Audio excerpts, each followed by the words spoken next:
Hello and welcome to the DSR Daily. I'm David Rothkopf, joined by Riley Fessler. How are you, Riley? Good. It's supposed to be Friday. warm today in DC, That's so good. Oh, man. It has been a long time coming. And Minna Stein, Florida girl, must be having a hard time with the long, hard winter here. I know. I'm excited for it to warm up a bit. Yeah, me too. Me too. And even though I'm from New Jersey. All right. Somebody start us off with a story here. I'm sure it'll be fine. I'm sure everything will be just great. Just like it is every day. Just like it is every day. Yeah. The Trump administration has decided to pull Representative Elise Stefanik's nomination for UN ambassador just days before the Senate was set to act on it. The decision follows concerns over the GOP's slim margin in the House and uncertain outcomes in Florida's special elections. As a result, Stefanik remains in the House with no leadership role, despite her years of effort to strengthen her position within Trump's inner circle. Can you imagine kissing Donald Trump's ass for that long and ending up with this as the outcome? I mean, ugh. Anyway, it was nice. It's a Friday. You're starting off with some good news because this is actually good news for people who are, I mean, you don't even have to be like a Democrat. You may just think, hey, it'd be good if we have a little balance in Washington that could in some way constrain the looniest of the loons who are out there. And the best and easiest and most direct way to that is to get the Democrats to the majority in the House. And of course, Trump wouldn't have pulled her nomination if he thought it was a shoo-in that, they could put somebody else in her district. And he should have thought that because it's a 60-40 district, 60% Republican in recent elections. So if they think they are going to lose or could lose in a 60-40 district, oh boy, they really are worried. They are worried, and the same is true with Mike Waltz's district, where there's this upcoming election in Florida, where the Republicans have won pretty handily for a while. And there is the most recent poll I saw today has the Democrat up by 4 points. And so they're freaking because they know what would happen if the Democrats, took over the House. Says they block all of this craziness. So the House, they're the crazy enablers, right? And all it takes is, one more Republican sent to jail or have the wrong tattoo. Maybe ICE will deport them. Who knows? But the point is, they pulled Elise Stefanik's nomination because they're afraid they're losing ground in the House. That's good news for America. Balance is a good thing. Having Democrats in control of the House would be a very good thing. Okay, I'm up. I'm feeling good. I'm rocking and rolling. It's a Friday. I'm sure Riley will not bring me down. Well, U.S. Secretary of State Marco Rubio stated that the Trump administration has revoked at least 300 foreign students' visas as part of a crackdown on pro-Palestinian protests on university campuses. And he called protesters lunatics. The remarks followed the arrest of Turkish Fulbright scholar Rumeysa Öztürk, whose detention, reportedly tied to her pro-Palestinian activism, sparked outcry. The administration cited the Immigration and Nationality Act, claiming such students undermine U.S. foreign policy and national security. Critics, including Senator Elizabeth Warren, condemned the arrest as an attack on civil liberties and due process. Yeah, no shit. Attack on civil liberty. You know what this woman did? This woman that they're kicking out. She co-wrote actually. There were 2 other people, an op-ed in the student newspaper. Did it mention Hamas? No, because they've dropped all pretense. It's not about Hamas and terrorism anymore. It's about causing a ruckus. That was Rubio's terminology. Great job there, Florida, by the way, Minna. Great job picking Marco Rubio as your senator. I'm sure you voted for him. Yeah, not proud of that one. Yeah, or any of them. Yeah, well, they're a mess. But he said, well, we're going to kick these people out if they come here and cause a ruckus. A ruckus? That's in the Constitution. It's against it's against crime against the government to cause a ruckus. But she just wrote an op-ed that was pro-Palestinian. Holy mackerel! Think about that, folks. The Palestinians were getting slaughtered. And she wrote an article saying, "Let's not slaughter the Palestinians." That's a crime. She should be getting, a scholarship for that. The university should be celebrating her for that. That is, human decency. But let's, set whatever your views are on the Palestinian-Israeli conflict aside. The reality is that it's a political view. So what's next? What if Riley tomorrow morning wrote an op-ed that was pro-Canada? The administration hates Canada. What if Riley wrote an op-ed saying it was great that nobody in Greenland wanted J.D. Vance and Usha Vance to visit their house? Are we going to start kicking people out of the country because they write things that make the president uncomfortable? Is it just visa holders or green card holders? There's a movement afoot by some people in this administration to introduced an idea called denaturalization, where you can actually take U.S. citizens and uncitizen them. So, you may think, well, she's some Turkish immigrant girl, and how's this going to affect me? Here's the thing. It is going to affect you because it's about politics and it's about suppression of speech.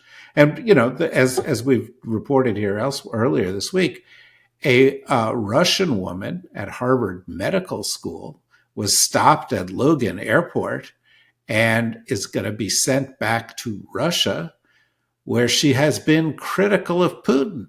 So wait a second. Are we going to help Putin track down his critics and send them back to him? Holy moly, folks.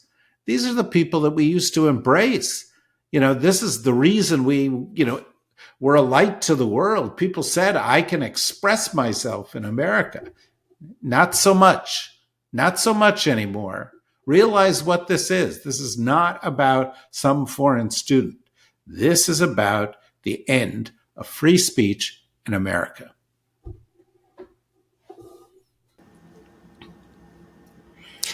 Russian President Vladimir Putin suggested the possibility of a temporary administration in Ukraine under international oversight to facilitate new elections and a peace settlement, emphasizing that this could lead to a government that would negotiate a peace treaty with Russia. The U.S. and European nations have been seeking ways to end the conflict, with some European leaders pushing for a stronger military presence in Ukraine, while Putin criticized Western involvement and reaffirmed Russia's continued pursuit of its goals in Ukraine. Ukrainian President Zelensky has rejected any notions of illegitimacy, insisting that elections are impossible during martial law, while Putin continues to claim that Russia is making steady progress in its military objectives. Yeah, well, as we say in the diplomatic business, fuck that shit. Are you kidding me? Seriously? Russia is now saying, well, one of the conditions here is that they want to get rid of the Ukrainian government and replace it with a new government. The reason there haven't been elections in Ukraine during the course of this war is that in the Ukrainian constitution, it's not legal to hold elections during wartime. And who started the war? Russia in 2014. They've been doing this 11 years. And who escalated the war in 2022? Russia. Now, part of the reason that they started the whole thing was that an election went away they didn't like. And there were changes in Ukrainian politics that they didn't like. And what they want is to put a government back in Ukraine that'll be leaning towards Moscow, leaning towards it being a satellite, be much more compliant. They want to control it, just like they're trying to control the Georgian government, just like they controlled the government in Belarus. And, they tipped their hand with this. But surely the Ukrainians won't accept it. Surely the Europeans won't accept it, even if Putin's stooges elsewhere in the world, I won't name names, do accept it. President Donald Trump signed an executive order targeting the Smithsonian Institution, accusing it of promoting divisive narratives and improper ideology that distort American history. The order puts Vice President J.D. Vance in charge of removing such content from Smithsonian museums, research centers, and the National Zoo, while also hinting at restoring Confederate monuments removed after 2020. Trump criticized institutions like the National Museum of African American History, claiming they push ideological indoctrination rather than objective learning. And I actually have opinions on this because I don't know if I've mentioned on the show before, but I volunteered at the Smithsonian for a while. I was a docent at the American History Museum. And they take very special care to not be political. When you're training to be a docent, they say you cannot express a political opinion because we want to be apolitical. So there's care paid to not being political or pushing divisive narratives, according to Trump. But the problem is, it's not how these things are being discussed that bothers Trump and MAGA. It's that they're being discussed at all. They don't want you to talk about these historical truths because history is political. There's a reason he singled out the National Museum of African American History because... Wait, what's the reason? It's because the truth of that history does not paint America in a good light. It's about the history of slavery and subjugation of African Americans. Oh, I thought it was he's a racist. Yeah, it's also that he's a racist. But okay. So it's just this idea that they're pushing these narratives is ridiculous. They just don't want these things to be talked about at all. Well, first of all, I appreciate your intervention and your passion on these issues. Secondly, and of course you're 100% right. But first of all, let's take a step back. These executive orders are BS, right? He doesn't have the right to do this. The president doesn't control the Smithsonian. It's not under the executive branch of the government. It's independent. So what he's proposing to do is completely illegal. As Garrett Graff, who's a writer who I know a little bit and who I respect, blue skied out, I think earlier today, Trump realizes or is treating these executive orders like a kind of high profile form of social media, where he writes things and writes opinions and gets a lot of attention for it, even if it's not possible, even if he doesn't have the right to do what he says he's going to do, even if it's sure that courts will stop him or at least try to stop him. It's performative. It's one of the reasons it seems like he's getting a lot done, because these executive orders traditionally in the past have led to some kind of a thing. But, past governments moved a little more slowly. You know why? Because they were constrained by following the law. This government doesn't care about the law. It also doesn't care if it actually gets anything meaningful done. It wants to do performative kind of things that stir up the base. And who knows, this week, maybe that'll distract people from the giant national security screw up that they ought to be talking about, or the shutting down of vital services at HHS, or Trump's efforts to try to, stop people from being able to vote. But beyond this, of course, at its core, it is pure racism. And I am sure Trump went by in his, motorcade at one point. The National Museum of African American History and Culture is directly behind the White House, and said, wait, what's that? What's that building? And when they told him, he was outraged and thought that could be a casino. I could change that into something else. I'm going to turn that building. I don't want to have a National Museum of African American History in the backyard. Wait till he gets a load of the fact that the other end of the mall, there's a museum of Native American history, which tells another horrible story about the people of the United States that needs to be told because it's true.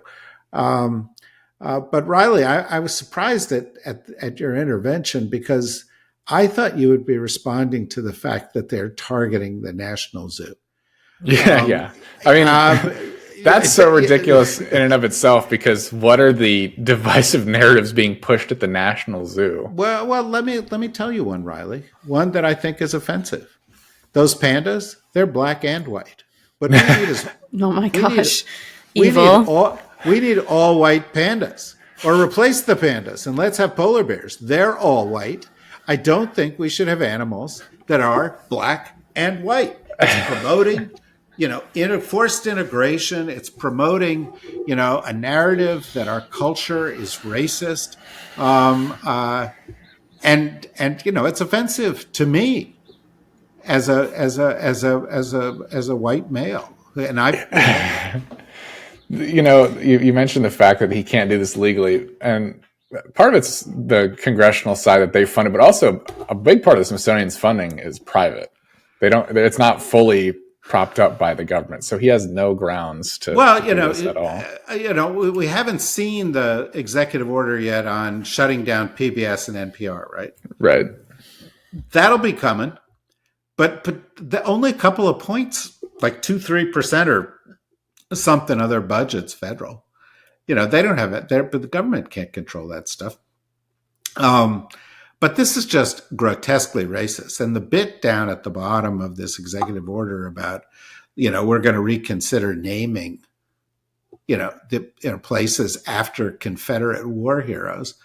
These people were traitors, promoting slavery, killing patriotic Americans, seeking to blow up the United States of America. And there can be only one reason to support them, and that is to support their so-called lost cause, to support their racist objectives for the United States of America. And it is ugly, ugly, ugly. It's as ugly as it gets. There were even references in the thing to race being biologically based, which is, of course, not true. If anybody studies genetics, that we are all, regardless of our racial background, 99.999% the same. The slight little differences that produce colors in pigmentation or other kinds of traits that may have sort of regional origins over periods of years, that is trivial, inconsequential. Race is a cultural construct designed to give certain people power over other people, or to demean other people and to keep them down. But they're promoting some really, really dark stuff in here. And so even though this executive order has no power, it does have the power to let us know what they're really about, what their real agenda is. And it's as disgusting as possible. When J.D. Vance gets back from Greenland, where he's, not being going to be treated well, and he heads off to the National Zoo to see what kind of horrible liberal stuff is going there, I hope there are big crowds that turn out and discourage him. By the way, when was the last time Trump appeared in public? I actually don't know. You know why? Because he doesn't appear in public. Was the last time that Tesla ad he did in front of the White House? That wasn't a public appearance. That was at the White House. Yeah. Oh, yeah. That was on the South Lawn of the White House. I mean, I think he went to a football game, but he was in a private suite there and swept off into his helicopter. And I think he went at a CPAC event. It may have been in a private event. I think he's done a couple private events. But basically, he goes to the White House and he goes to Florida, and he doesn't do public events because I think, he's a little squeamish about going out in public. Anyway, what's our last story here? I'll just add one final thought on this story, and then we can move on.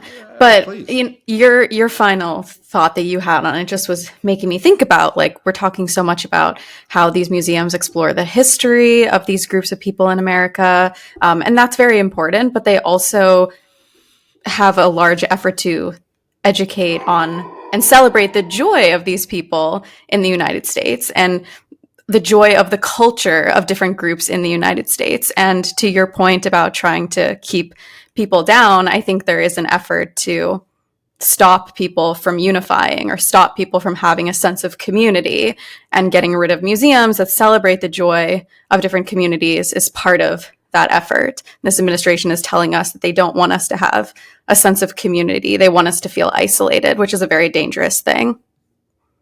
Yeah, absolutely. And I mean, a lot of these things are put up as monuments to say you're part of the community, part of our broader community. We celebrate you too. We don't just celebrate one kind of history or another.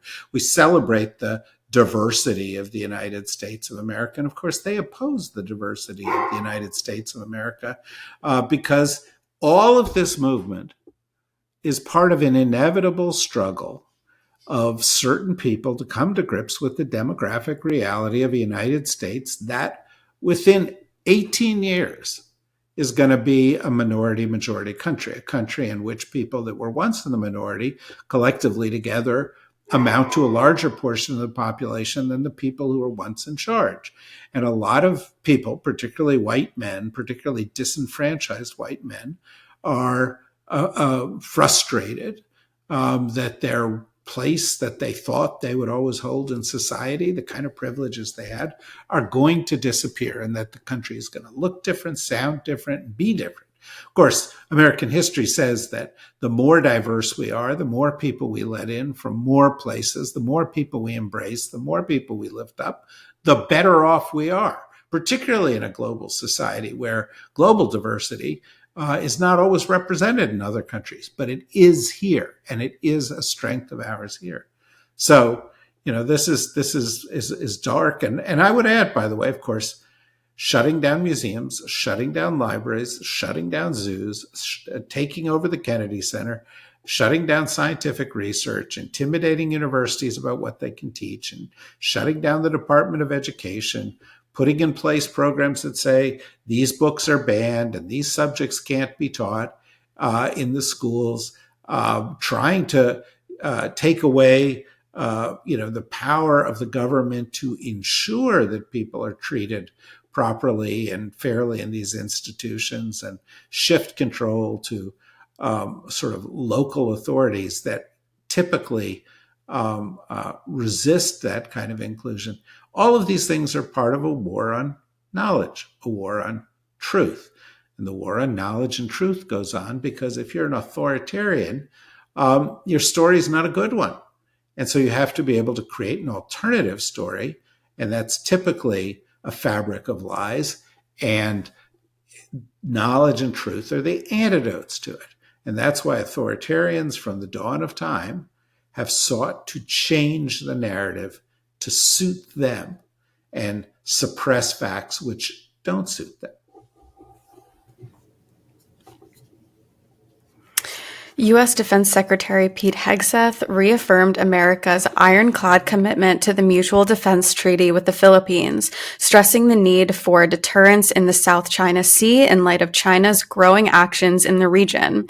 During his meeting with the Philippine president, both leaders emphasized their dedication to regional peace and continued cooperation, especially amid increasing tensions with China over territorial disputes in the South China Sea. The visit, which came as China criticized the U.S.-Philippines military ties, underscored the strengthening of U.S.-Philippine relations, with both nations committed to upholding stability and peace in the Indo-Pacific. Yeah. First of all, Hegseth is just on the run from the story that he doesn't want to have dominating the news. Overnight, there have been some stories that Trump was super pissed off at Hegseth for causing all the problems that they are going through, which is not surprising given the nature of Trump or given the fact that Hegseth screwed up in a big way. But the United States will stand by the Philippines, or Trump will stand by the Philippines, so long as it's in his interest. And if he can cut some big deal with China, all bets are off because it's all transactional with this administration. And I expect we will see that manifest itself. Well, we're at the weekend, right? This is it. We've made it. We're almost Yep. there.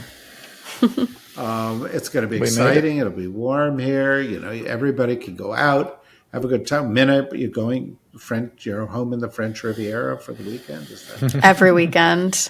My private jet to the French Riviera. Yeah. No, well, it's a nice place. I like it there. It's, I wish we were there. Maybe we should broadcast from there. Maybe we could be if you anywhere. guys play your cards right, I'll invite you. Oh, that's really nice. Riley, she's very generous, isn't she? Her generosity is boundless. That's boundless. It lifts us all up. Folks, we hope we lift you up. We hope you had a good week. We hope that some of this was helpful to you. We'll try to do a better job next week with more interesting stuff. But for now, have a good weekend. Enjoy the last few days of March. On Tuesday, it's April 1st, but we'll tell the truth, even though it's April 1st. And we look forward to seeing you then. Until then, thanks for joining us. Thank you, Minna. Thank you, Riley. Bye-bye.